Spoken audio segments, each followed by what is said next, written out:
Hello guys, कैसे हैं आप सभी लोग। आप सभी का स्वागत है फिर से हमारे चैनल नॉलेज बाईजी पर। मैं हूं आपका दोस्त अमित कुमार, लेकर आया हूं आपके लिए एक और न्यू इन्फॉर्मेटिव वीडियो लॉ से रिलेटेड।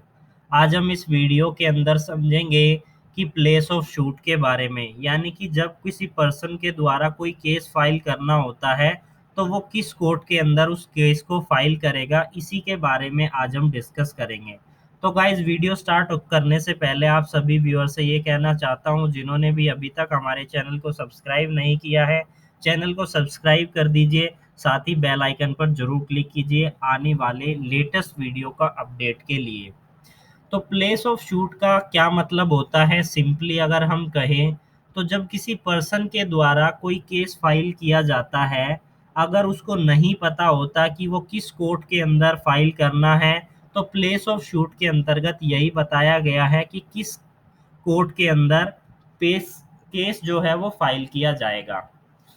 प्लेस ऑफ शूट के बारे में सेक्शन 15 से 20 के अंतर्गत बताया गया है सिविल प्रोसीजर कोड 1908 के अंदर, जो डील करता है प्लेस ऑफ शूट के बारे में कि किस जगह पर कोई केस फाइल किया जाएगा। मेनली तीन तरह के थ्री काइंड्स ऑफ जुरिडिक्शन बताए गए हैं कोर्ट के, जो कि प्लेस ऑफ शूट के बारे में निर्धारित करते हैं। सबसे पहला जुरिडिक्शन है पिक्यूनरी जुरिडिक्शन, जो सेक्शन 15 के अंतर्गत बताया गया है। दूसरा है टेरिटोरियल जुरिडिक्शन, जो सेक्शन 16 से 20 के अंतर्गत बताया गया है।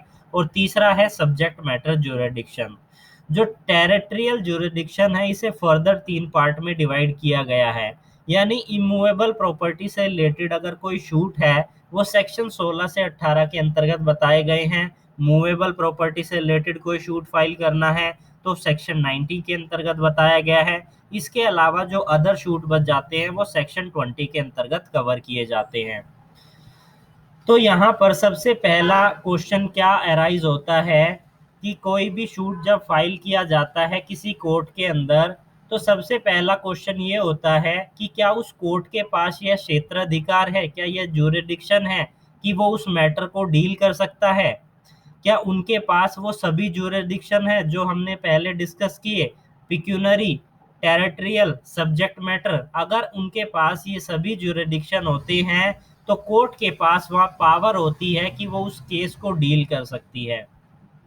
अगर उसके पास ये तीनों ज्यूरिडिक्शन नहीं होते, जो अबो मेंशन फैक्टर है, तो उसे कंसीडर किया जाता है, उन्हें माना जाता है कि वहां पर ज्यूरिडिक्शन की कमी है या क्षेत्र अधिकार में कुछ कमी है, या ज्यूरिडिक्शन का जो उपयोग किया जा रहा है वो इरेगुलर किया जा रहा है। अगर कोर्ट के पास वो ज्यूरिडिक्शन नहीं है, यानी कि इन सभी तीन जो फैक्टर हैं ये नहीं है, ये इन सभी में ज्यूरिडिक्शन नहीं है, पिक्यूनरी, टेरिटोरियल, सब्जेक्ट मैटर, उसके बावजूद भी अगर वो केस को ले रहे हैं और उस पर डिसीजन दे रहे हैं, तो उस केस के द्वारा दिए गए डिसीजन को वो वॉइड माना जाएगा, उसे वॉइड कंसीडर किया जाएगा। और कुछ परिस्थिति में उसे वॉइडेबल भी कंसीडर किया जा सकता है। अब हम समझेंगे वन बाय वन सभी जुरिस्डिक्शन के बारे में। तो सबसे पहले आता है पिक्यूनरी जुरिस्डिक्शन, जिसको सेक्शन 15 के अंतर्गत डिफाइन किया गया है। सेक्शन 15 यह बताता है कि सभी प्रकार के शूट इंस्टीट्यूट किए जाएंगे, फाइल किए जाएंगे उस कोर्ट में जो लोएस्ट ग्रेड की कोर्ट होगी। कॉम्पिटिएंट जो कोर्ट होगी वो ट्राई करेगी, फाइल करेगी, इंटरटेन करेगी। यहाँ पर कॉम्पिटिएंट वर्ड इंडिकेट करता है कोर्ट की कॉम्पिटियंसी को, उसकी क्षमता को, कि उसके पास वो पावर है with the respect of the pecuniary jurisdiction. इसका मतलब है जो लोएस्ट ग्रेड की कोर्ट है उसके पास यह क्षेत्र अधिकार है कि वो पिक्यूनरी वैल्यू के रिस्पेक्ट के साथ सबसे पहले शूट को ट्राई करेगी, फाइल करेगी, इंटरटेन करेगी। यानी कि सबसे पहले लोएस्ट ग्रेड की जो कोर्ट है वो केस को फाइल करेगी। जैसा कि हम बेसिकली कहते हैं, सबसे पहले जब कभी भी कोई केस फाइल किया जाता है तो सबसे पहले हम डिस्ट्रिक्ट लेवल पर या लोकल लेवल पर जो कोर्ट होती है उसमें केस फाइल करते हैं। उसके बाद हम हायर कोर्ट में यानी कि हाई कोर्ट में फाइल करते हैं। उसके बाद सुप्रीम कोर्ट में फाइल करते हैं। जो बेसिक जो सीरीज है वो इसी तरीके से है।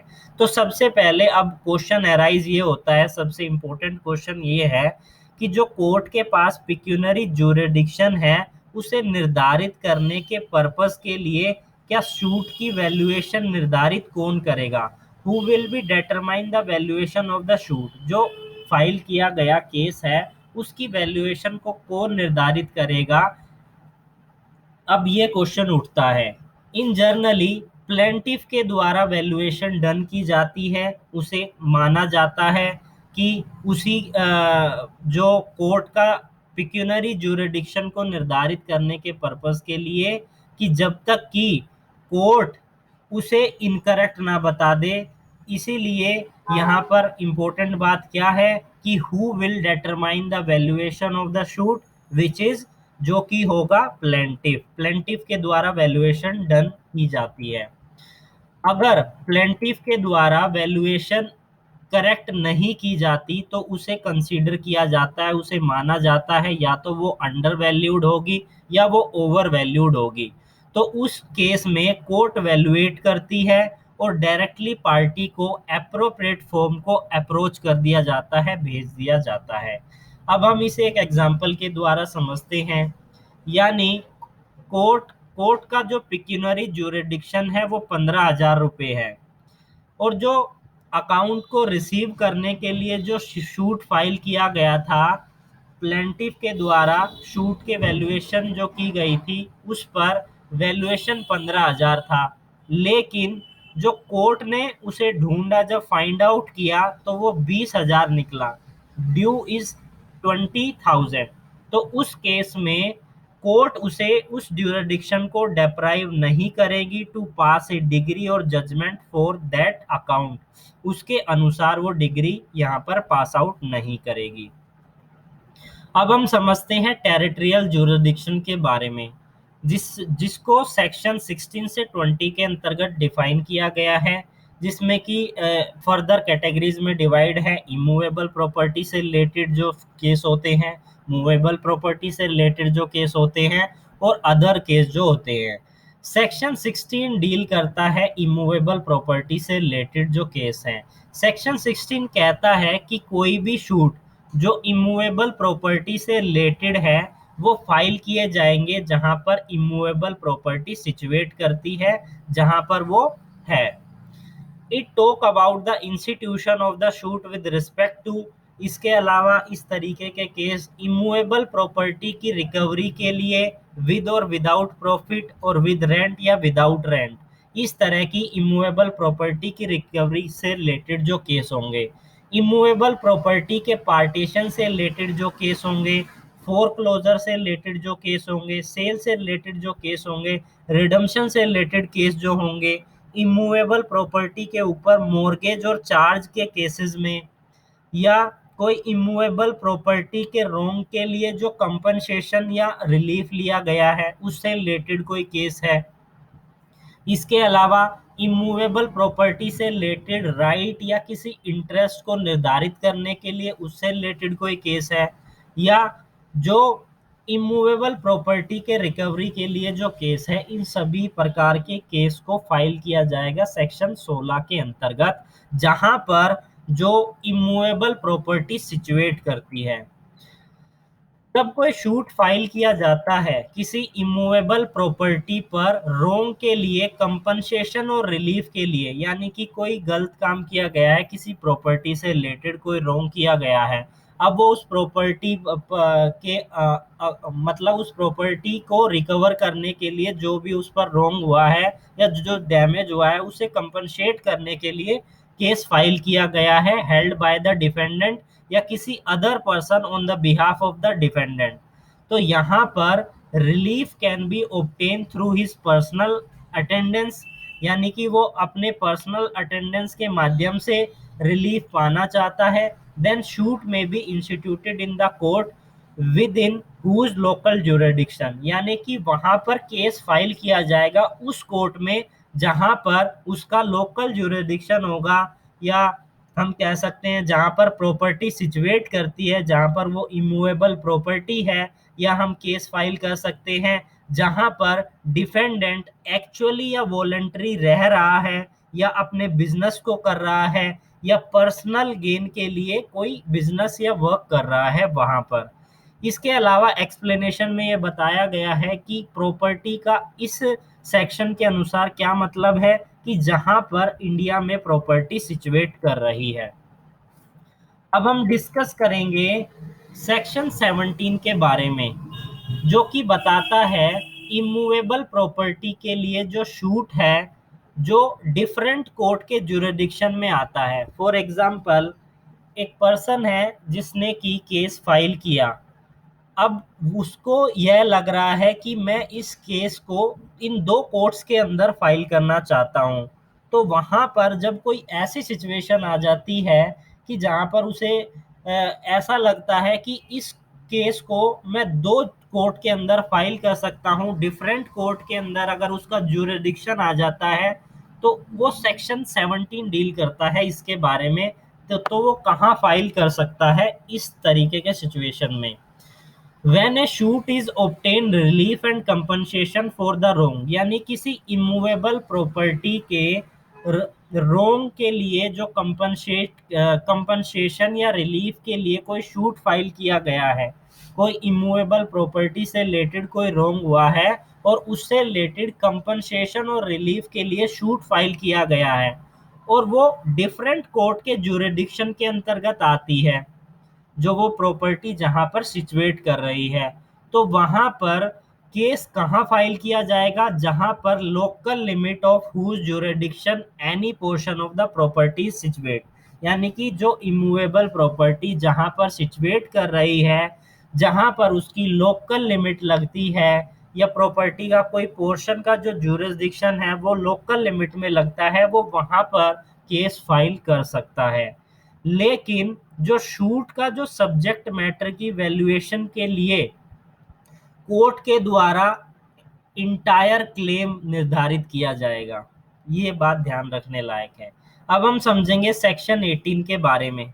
सेक्शन 18 क्या बताती है कि सेक्शन 80 में कहा गया है शूट के प्लेस के बारे में, जहां पर कोर्ट के जुरिडिक्शन में कोई संदेह उत्पन्न होता है या अनिश्चितता आती है, अनसर्टेनिटी जिसे हम कहते हैं, तो उसके बारे में डील करता है।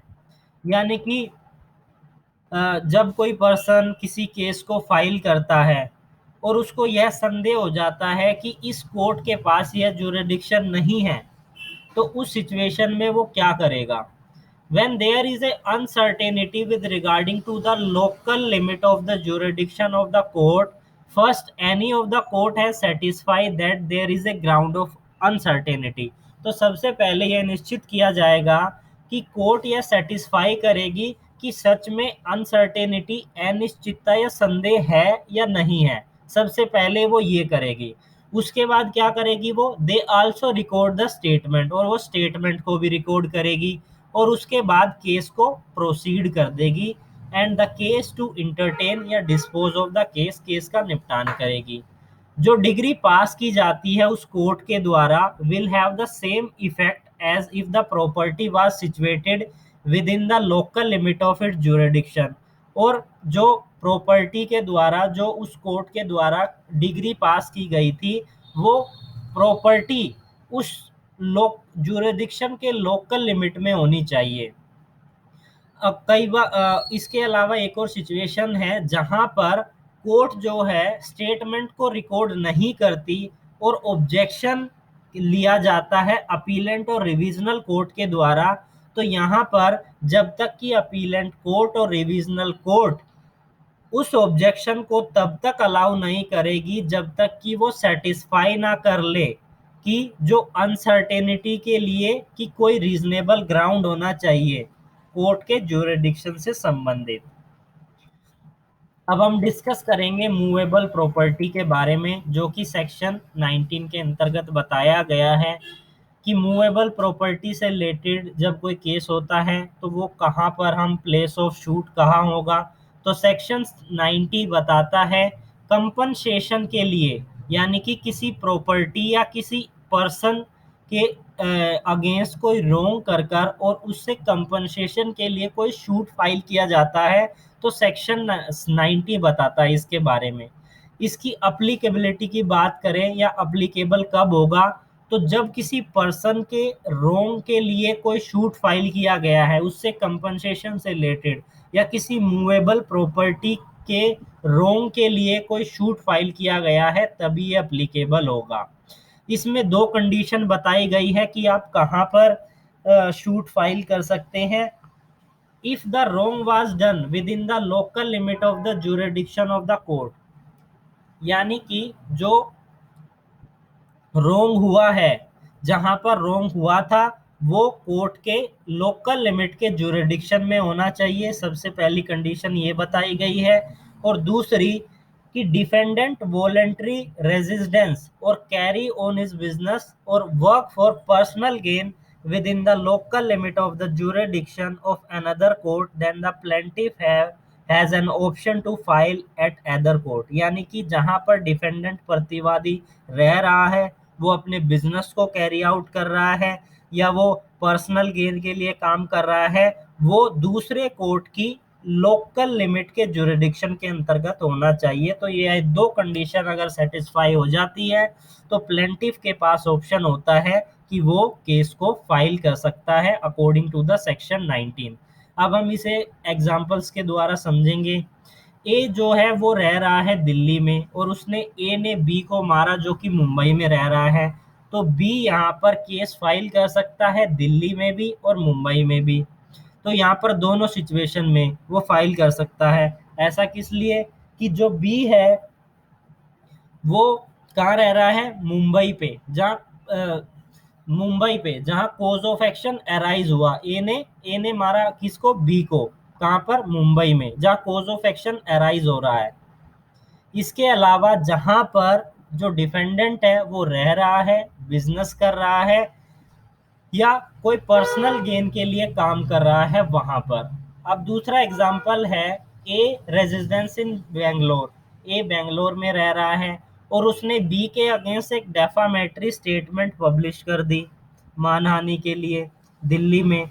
तो बी यहाँ पर फाइल कर सकता है, इशू कर सकता है बेंगलोर में भी और दिल्ली में भी, दोनों सिचुएशन में। अब हम डिस्कस करेंगे अदर टाइप्स ऑफ शूट के बारे में सेक्शन 20 के अंदर। जो केस प्रीवियस सेक्शन में डिस्कस नहीं होते वो आ जाते हैं सेक्शन 20 के अंतर्गत। सेक्शन 20 बताती है अदर शूट्स के बारे में जो कि फाइल किए जाएंगे डिफेंडेंट जहां पर रहता है और जहां पर कोज ऑफ एक्शन अराइज होता है। इसके अंदर किस तरीके के केस आते हैं, जैसे कि जो टोर्ट से रिलेटेड केस होते हैं, या किसी कॉन्ट्रैक्ट का ब्रीच कर दिया, या कोई कमर्शियल ट्रांजैक्शन हो रही है, तो वहां पर यह सेक्शन अप्लीकेबल होती है जहां पर किसी कॉन्ट्रैक्ट का ब्रीच हो रहा है या कमर्शियल ट्रांजैक्शन का। कंडीशन क्या क्या बताई गई है, अगर किसी कॉन्ट्रैक्ट का ब्रीच किया गया था और जहां पर कोज ऑफ एक्शन अराइज हुआ है, तो उस एक कोर्ट के लोकल जुरिडिक्शन के अंतर्गत होना चाहिए। दूसरा है जो डिफेंडेंट है वो वॉलेंट्री वहां रह रहा हो, अपने बिजनेस को कैरी आउट कर रहा हो, पर्सनल गेन के लिए वर्क कर रहा हो और वो दूसरी कोर्ट के लोकल लिमिट के जुरिडिक्शन में होना चाहिए। तो वहां पर प्लेंटिफ के पास यह ऑप्शन होता है कि वो फाइल कर सकता है केस को या तो यहाँ पर जहां पर डिफेंडेंट रह रहा है, बिजनेस को कैरी आउट कर रहा है पर्सनल गेन के लिए, या जहां पर कोज ऑफ एक्शन अराइज हुआ है यानी कि जहां पर किसी कॉन्ट्रैक्ट का ब्रीच हुआ है, तो उस जगह पर वो कर सकता है। फॉर एग्जाम्पल के द्वारा समझे, A is a tradesman in a Kolkata and B carried on business in Delhi. A Kolkata में बिजनेस कर रहा है, बी ने बिजनेस किया दिल्ली में। B by his agent in Kolkata buy a good for A, मतलब कि बी ने अपने एजेंट के माध्यम से एक एक ये गुड को बाय किया, खरीदा, and respect A to deliver them to the East Indian railway company. और ए ने डिलीवर्ड कर दिया जो गुड था ईस्ट इंडिया रेलवे कंपनी के लिए। उसके बाद A delivered the good according in the Kolkata and where the cause of action has arise और in Delhi and where B carried on business. तो यहाँ पर वो दोनों जगह पर केस कर सकता है जहाँ पर कोज ऑफ एक्शन अराइज हुआ और जहां पर वो बिजनेस को कैरी आउट कर रहा है दिल्ली, और बी जहां पर वो दिल्ली और कोलकाता में। अब हम बी को समझते हैं। बी सेकंड जो एग्जाम्पल है, इसमें क्या कहा गया है कि ए रह रहा है शिमला में, बी रह रहा है कोलकाता में, और सी रह रहा है दिल्ली में। तीनों एक साथ जाते हैं बनारस, और वहां पर बी और सी बनाते हैं एक जॉइंट प्रोमिसरी नोट। किसके लिए? ताकि वो पेएबल कर सके डिमांड को, एंड डिलीवर्ड इट टू ए। यहाँ पर ए शू करता है बी और सी को बनारस पर, जहां पर कोज ऑफ एक्शन अराइज हुआ है। इसके अलावा वो शू कर सकता है कोलकाता में, जहां पर बी रह रहा है, एंड वेयर सी रेजिडेंस, जहां पर सी भी रह रहा है। But in each of this cases if non resistant defendant object, अगर उस सिचुएशन में क्या होगा, जब वो नॉन रेजिस्टेंस डिफेंडेंट ऑब्जेक्ट है, तो उसमें कोर्ट के द्वारा परमिशन दी जाएगी, तभी वो कर पाएगा, अदरवाइज नहीं कर पाएगा। The shoot can not proceed without the leave of the court. अब हम डिस्कस करेंगे सब्जेक्ट मैटर ऑफ जुरिडिक्शन के बारे में। तो ये लास्ट जुरिडिक्शन है, तो इसके बारे में डिस्कस करते हैं। Different court have been empowered to decide different type of cases. Suit certain court has no jurisdiction to entertain certain suit, यानी कि अलग अलग कोर्ट के द्वारा पावर प्रोवाइड की गई है कि वो अलग अलग प्रकार के शूट को फाइल करें। जहां पर उनका जुरिडिक्शन नहीं होता, वहां पर वो शूट फाइल नहीं कर सकते। फॉर एग्जांपल टेस्टामेंडेंट्री सेक्शन से सक्सेशन से रिलेटेड जो शूट है, डिवोर्स केसेस से रिलेटेड जो शूट है, प्रोबेट प्रोसीडिंग से रिलेटेड जो शूट है, इंसॉल्वेंसी मैटर से रिलेटेड जो शूट है, can not be entertain by the court of civil जज। यहाँ इस तरीके के केस जो है सिविल जज के द्वारा इंटरटेन फाइल नहीं किए जाते। जो जूनियर डिवीजन होती है, इसी को हम कहते हैं jurisdiction as a subject matter, यानी जिस कोर्ट का सब्जेक्ट मैटर है कि वो उसे डील करेगा, उसी के पास मैटर जाएगा, अदरवाइज नहीं जाएगा।